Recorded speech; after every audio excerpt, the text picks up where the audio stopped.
आइए पढ़ते हैं image formation by concave mirror. उससे पहले बस हम एक कॉन्सेप्ट को जानने की कोशिश करेंगे कि हमारा इमेज जो बनेगा ना वो इमेज दो प्रकार का होगा। एक को हम बोलेंगे रियल इमेज और दूसरे को बोलते हैं हम वर्चुअल इमेज। रियल को हिंदी में बोलेंगे वास्तविक और वर्चुअल को बोलेंगे काल्पनिक। अच्छा, हम कैसे जानेंगे कि सर इमेज रियल होने वाला है या फिर काल्पनिक होने वाला है? ये वाला बात आपको बढ़िया से याद करना कि यदि प्रकाश का परावर्तन के बाद वस्तु से चलने वाली प्रकाश परावर्तन के बाद अगर रियल में कटता हुआ दिखे तो इमेज रियल, अगर रियल में कटता हुआ ना दिखे तो इमेज वर्चुअल काल्पनिक। ठीक है, रियल में कटा तो इमेज रियल और रियल में यदि नहीं कटा तो इमेज कटता हुआ प्रतीत होगा तो इमेज हमको भी बनता हुआ प्रतीत होगा, तो वो इमेज को हम क्या बोलेंगे? वर्चुअल। और रियल में यदि कटता हुआ दिखे तो उसको हम लोग बोलेंगे क्या? वास्तविक। जैसे फॉर एग्जांपल हम अगर दर्पण ले लें, यहाँ से एक ऑब्जेक्ट को यहाँ रखे, प्रकाश यहाँ गया, परावर्तन हुआ, फोकस से गुजरा और ये वाली प्रकाश यहाँ आया, यहाँ से कटा और यहाँ आ गया, यहाँ इमेज बन गया। बोलिए, प्रकाश आया, प्रकाश रियल में काटा है नहीं? काटा। रियल में कटा है तो ये जो इमेज है वो क्या है? रियल है। ये इमेज क्या है? रियल है। और रियल के साथ एक बात जोड़ देना, जब जब इमेज रियल होगा, रियल इमेज हमेशा कैसा होगा? उल्टा होगा। कैसा होगा? उल्टा होगा, इन्वर्टेड। कैसा होगा? इन्वर्टेड। रियल इमेज हमेशा कैसा बनता है? इन्वर्टेड। अब यदि अगर एक दर्पण ऐसे ले लो कि सर इमेज यहाँ से प्रकाश का परावर्तन करवाए और हमने फोकस से गुजारा और इसको हमने वक्रता केंद्र से गुजारा जो इधर ना मिले, अब इधर प्रकाश अगर ना मिल रहा है तो इसका मतलब हम इधर खींचेंगे, हम इधर खींचेंगे। अब हमको देखो दर्पण के पीछे तो लाइट आ नहीं सकता, यानी इसका मतलब वो आता हुआ प्रतीत हो रहा है, तो यहाँ पे हमको फोटो क्या हो रहा है? बनता हुआ प्रतीत हो रहा है। तो इस फोटो को हम लोग बोलेंगे क्या? काल्पनिक। क्या बोलेंगे? काल्पनिक। क्या बोलेंगे? काल्पनिक। काल्पनिक जब जब होगा और हमेशा वो क्या होगा? सीधा बनेगा। कैसा बनेगा? सीधा बनेगा। उसको हम लोग अंग्रेजी में बोलेंगे इरेक्ट। क्या बोलते हैं? इरेक्ट। अच्छा, एक बात फोटो बनाने से पहले ये भी जानना चाहिए, मतलब एकदम याद कर लेना है, रियल है तो 100% क्या होगा? उल्टा होगा, और अगर काल्पनिक है तो 110% क्या होने वाला है? सीधा। रियल कभी सीधा नहीं होता, काल्पनिक कभी उल्टा नहीं होता। एकदम ध्यान से बनाना। अच्छा, एक बात ये याद रखना है कि सर जब हम कॉन्केव मिरर बनेंगे तो डिफरेंट पोजीशन पर ऑब्जेक्ट को रखेंगे और फिर हम जानने की कोशिश करेंगे कि प्रतिबिंब कहाँ बनेगा। तो सर वो सब जाने उससे पहले हम ये तो जान लें सर वो डिफरेंट पोजीशन क्या क्या हो सकता है। बोलिए, हम यहाँ वस्तु को कहाँ रख सकते हैं, आप कैसे पहचानने की कोशिश करेंगे? जब तक ये आप नहीं समझ सकते तो फिर रटने के अलावा आपके पास कोई ऑप्शन नहीं है, और रट के फिर नॉलेज याद नहीं रह सकता। कितना दिन याद करेंगे? एक चीज़ नहीं है, हजारों चीज़ें। ठीक है, तो रटने की कोशिश मत करिए, समझिए कि कहाँ पोजीशन हो सकता है। एक बार हम वस्तु को कहाँ रख सकते हैं, चलो इसको अगर ना समझो तो यहाँ आओ, पहले हम दैनिक जीवन में समझते हैं, उसके बाद फिर हम उधर काम करेंगे। फॉर एग्जाम्पल समझ लो, एक चेयर यहाँ पे बैठ लगल है, एक चेयर यहाँ पे लगल है, एक चेयर आपका यहाँ पे लगल है। ठीक है, एक चेयर यहाँ पे लगा, एक चेयर यहाँ पे लगा हुआ है, ये 3 चेयर लगा हुआ है और बीच में ये गैप, बीच में गैप।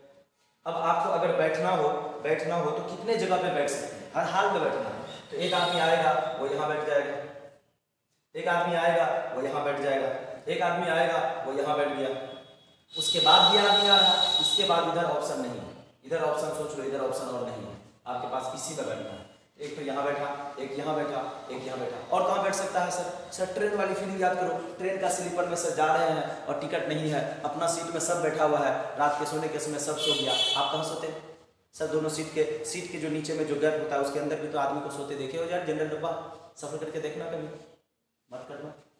ठीक है, चलिए, तो एक यहाँ बैठा, एक यहाँ बैठा, एक यहाँ बैठा, और सर बीच में गैप है ना, बीच में गैप में यहाँ भी तो बैठ सकता है, या यहाँ बैठ सकता है, या यहाँ बैठ सकता है, इस बीच में कोई भी एक पोजीशन पे बैठ सकता है, इसी तरह से इस बीच में भी एक पोजीशन बैठ सकता है। तो बोलिए टोटल कितने केसेस पैदा? एक यहाँ बैठने का, एक यहाँ बैठने का, एक बैठने का, 3 इधर, एगो ये बीच में, एगो बीच में, टोटल कितना हो गया? 5। इसी तरह से सोचो कि टोटल कितना केस यहाँ पर बनेगा जो हम ऑब्जेक्ट को रखेंगे और इमेज लेंगे। ठीक है, तो सर एक तरीका तो ये होगा, ऑब्जेक्ट कहाँ होगा? डायरेक्ट इन्फिनिटी पे हो। दूसरा तरीका सर ऑब्जेक्ट डायरेक्ट कहाँ पे हो? सेंटर पे हो। सर ऑब्जेक्ट डायरेक्ट सेंटर पे हो। सर ऑब्जेक्ट डायरेक्ट इन्फिनिटी पे हो। सर तीसरा केस है कि डायरेक्ट सर फोकस पे हो। हाँ, ये बोल दो कि सर पोल पे हो। पोल तो यार दर्पण पे है, यहाँ कैसे रखोगे? यहाँ नहीं रखा जा सकता।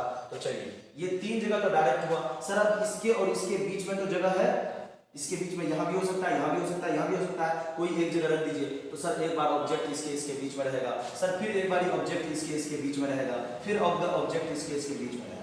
तो 3 हो गया ये और 3 हो गया ये। टोटल कितने पोजीशन से बनेंगे? 6 पोजीशन। कितने बनेंगे? 6 पोजीशन बनेंगे। फिर से देखिए, एक ऑब्जेक्ट कहाँ पे? इंफिनिटर पर, एक बारी कहाँ पे? वक्रता केंद्र पर, एक बारी कहाँ पे? फोकस पर। 3 हो गया। अब इसके बीच में, इसके बीच में, इसके बीच, 3 बीच में और 3 बिंदु, टोटल कितना? 6 केस पढ़ना। तो रटना नहीं है कि फोकस पर होगा, उसके बाद क्या होगा रे, उसके बाद क्या होगा रे। अरे भाई ऐसे नहीं रटा जाता यार, ऐसे नहीं रटा जाता। बस आप देखिए कौन सा सिचुएशन होगा, कौन सा नहीं होगा, आप खुद से समझ रखना है। ये वाला याद रखना है। और दूसरा एक कंडीशन, रूल पढ़ने से पहले आपको ये याद रखना है, दूसरा एक कंडीशन ये याद रखना है कि ठीक है ये हम दर्पण पढ़ेंगे, दर्पण के द्वारा इमेज बनाएंगे, ये आप जानते हैं, ये पोल होता है, ये फोकस होता है, ये रेडियस सेंटर ऑफ कर्वेचर होता है जिसको हम वक्रता केंद्र बोलते हैं। ठीक है, चलो ये सेंटर है, ऐसा सोचो। अब मैं एक सिचुएशन दे रहा हूँ कि सेल्फी कौन कौन नहीं लिए। सेल्फी, सर ऐसा हो सकता है कि कोई सेल्फी ना ले, गर्ल्स के बारे में तो छोड़ी दो भैया, सेल्फी लेगा, मुंह टेढ़ा के सेल्फी लेता है, पता नहीं लोगों को क्या क्या मिलता है। चलिए खैर आगे आने की बात कोशिश करते हैं। जब आप सेल्फी लेते हैं तो फोन को जब करीब लेके आते हैं तो फोटो जो आपका बनता है वो एकदम बड़ा बनने लगता है, ढकना फोटो बनने लगता है। और जब आप कैमरा को दूर कर लेते हैं तो फोटो का साइज आपका क्या लगने लगता है कि फोन पे छोटा होने लगता है। यानी सर नजदीक लाने पर, कैमरा को नजदीक लाने पर फोटो क्या हो रहा है? बड़ा हो रहा है, और दूर ले जाने पर फोटो क्या हो रहा है? छोटा हो जा रहा है। इसका मतलब नजदीक में बड़ा, दूर में छोटा, तो कहीं न कहीं बीच में एक जगह तो होगा ना सर जहां फोटो एग्जैक्ट बराबर बनेगा वस्तु का। यस, ठीक है। तो ऐसे ये वाली कॉन्सेप्ट आपको यहाँ पे ला के लगाना है कि सर नजदीक लाएंगे तो बड़ा बनेगा, दूर ले जाएंगे वस्तु को तो छोटा बनेगा, लेकिन एक जगह तो होगा ना जहाँ पे वस्तु का फोटो बराबर बनेगा। और दर्पण में आपका वो जगह होगा सेंटर, क्या कहलाएगा? वक्रता केंद्र। यानी सर सेंटर पे जो ऑब्जेक्ट रहेगा उस वक्त ऑब्जेक्ट का फोटो एकदम वस्तु के बराबर बनेगा। क्या बनेगा? बराबर बनेगा। और अगर सेंटर के अंदर कर दिए तो बोलो दर्पण से नजदीकी बढ़ा कि नहीं बढ़ा? तो नजदीक बढ़ा तो फोटो क्या बनेगा? ढकना बड़ा फोटो बनेगा। बात समझ में आई बेटा? एकदम से। अच्छा, अगर तुम ऑब्जेक्ट को सेंटर से दूर कर लिए तो बोलो कहीं पे भी दूर में रखो, फोटो क्या हमेशा वस्तु से बड़ा हो पाएगा क्या? नहीं, प्रतिबिंब हमेशा वस्तु से क्या होगा? छोटा होगा। ये 2-3 बातें आप अगर दिमाग में बढ़िया से बैठा लेते हैं तो आपको इमेज में आई थिंक अब रटना नहीं, ठीक है, याद रहेगा। फिर से क्या बोले? अगर वस्तु सेंटर में है फोटो का आकार वस्तु के आकार का बराबर, सेंटर के अंदर गए तो कहीं ना कहीं कैमरा मेरे पास नजदीक हो गया, दर्पण नजदीक हो गया, और वस्तु अगर नजदीक पहुंच गया तो फोटो एकदम ढकना बड़ा बनेगा, और दूर हो गया तो फोटो छोटा बनेगा। कोई दिक्कत? एक कॉन्सेप्ट ये याद रखना है। और दूसरा, जब प्रकाश रियल में कटता हुआ दिखेगा तो प्रतिबिंब रियल में बनेगा, कटता हुआ प्रतीत होगा तो प्रतिबिंब बनता हुआ प्रतीत होगा, यानी काल्पनिक। और काल्पनिक है तो सीधा, हमेशा एकदम होना चाहिए काल्पनिक, दिमाग ऑटोमेटिक होना चाहिए हंसते हुए, हाँ काल्पनिक है तो पक्का सीधा, वास्तविक है तो पक्का उल्टा। बात समझ में आ रहा है? ये वाली बात याद रखिए। कितनी केसेस बनेंगी सर? एक इंफिनिटी, एक केंद्र, एक फोकस, 3, और सर इसके बीच में 4, इसके बीच में 5, इसके बीच में 6, टोटल कितने केस होंगे?